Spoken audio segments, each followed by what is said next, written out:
First is contour plowing. Now I'll explain you what is contour plowing.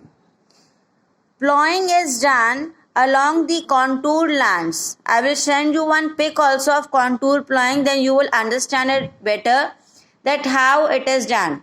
Plowing कर जाते means गड्ढा खोद दिया जाता है. जैसे प्लॉइंग करते हैं, हम खुदाई करते हैं,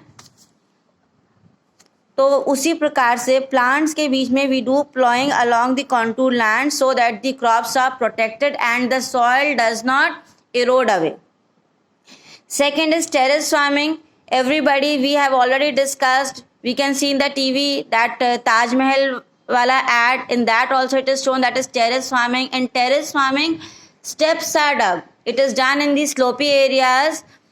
सीढ़ियाँ बना देते हैं और वहाँ plants करते हैं so that the soil does not erode. I have already given you the example that you can see in the advertisement of Taj Mahal how terrace farming is done. Still, I'll be sending you one pic to show how the terrace farming is done.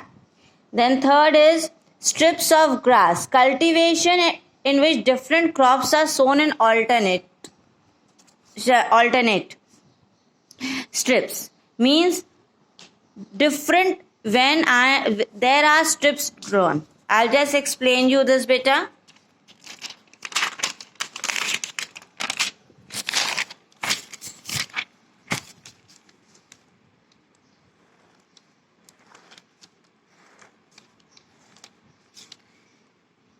I have sown some wheat here.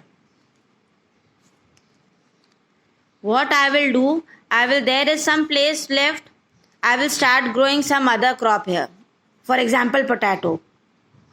So that the soil does not get erode from this area or this area. The soil does not get any place to move. If I'll start growing some other crop in an alternate row. This is called strip cropping. Then last one is shelter belts. In shelter belts, we plant trees in between the crops so that the soil is holded firm in the ground. So we are planting trees to protect the crops as well as so that the soil does not erode. Students, I will send you the pics of different types of soil conservation. Also try to understand, and if you all do not understand, you can call me or ask me. But different types of soil conservation and different type of soil erosion you have to learn by heart individually, because it can come what is contour plowing, what is terrace farming, or it can come in 5-mark answer also. Explain the different methods how soil can be conserved or how soil can be eroded. So kindly do the homework, and from Monday we'll be starting the new chapter if you all have no doubt. And if you have any doubt, please don't be ashamed of asking. Be free to ask. Thank you. Have a nice day.